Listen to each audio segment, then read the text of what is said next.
لعنت فرمائی ہے۔ ایک روایت میں ہے کہ اللہ اس کی طرف دیکھے گا نہیں کہ جو اپنی زوجہ سے پچھلے راستے سے ہم بستری کرے گا۔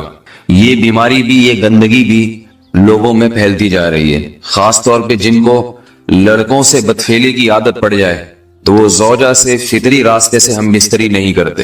اللہ نے فرمایا کہ نساؤکم حرث لکم، یہ تمہاری زوجات ہیں، بیویاں ہیں، یہ نسل بڑھانے کے لیے ہیں۔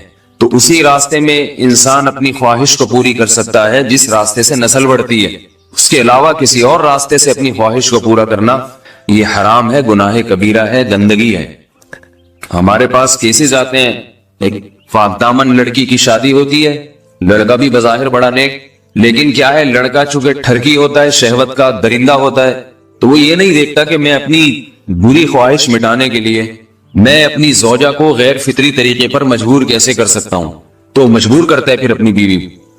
اس میں جو عورتیں زیادہ پاک دامن نہیں ہو، نیک نہ ہو، یا ان کو یہ ڈر ہو کہ طلاق ہو گئی تو ہم کہاں جائیں گے، وہ پھر اپنے شوہر کے ساتھ اسی غیر فطری طریقے پر آمادہ ہو جاتی ہیں، اور اس کا عذاب اور اس کا وبال یہ ہوتا ہے کہ کچھ دنوں میں ان کو بھی اسی کی لت پڑ جاتی ہے۔ انسان جب بھی کوئی غیر فطری راستہ اختیار کرتا ہے، آخرت کا عذاب تو بعد میں، دنیا کا عذاب یہ آتا ہے کہ پھر اس کو لذت فطرت میں آتی نہیں ہے۔ تو جو راستہ اللہ نے رکھا اس میں اس کو لذت نہیں آئے گی، وہ گندگی میں ہی گھسنے کی کوشش کرے گا، اس کی بھی فطرت خراب ہو جاتی ہے، اور جس کے ساتھ یہ بدفعلی کی جائے اس کی بھی فطرت خراب ہو جاتی ہے، وہ بھی پھر کسی کے قابل نہیں رہتے۔ تو اپنے جان پر رحم کرنا چاہیے۔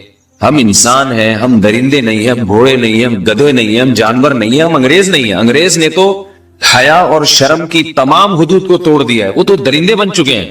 ہم تو درندے نہیں ہیں، ہم تو حلال کھاتے ہیں، پاک صاف رہنے کی کوشش کرتے ہیں، تو ہم ان کی جو کلچر دیکھ کے ہم ویسے درندے بننے کی کوشش کیوں کریں؟ تو یہ بہت بڑا وبال ہے، بہت بڑی برائی ہے جو ہمارے معاشرے میں آہستہ آہستہ جڑ پکڑتی جا رہی ہے، اور اس سے بیماریاں بھی پھیلتی ہیں۔ غیر فطری طریقہ ہے، بیماریاں بھی پھیلتی۔ ایسے کیسز آتے ہیں کہ جناب وہ مرد مجبور کر رہا ہے بیوی کو، اور وہ بیوی جو ہے ساتھ نہیں دیتی۔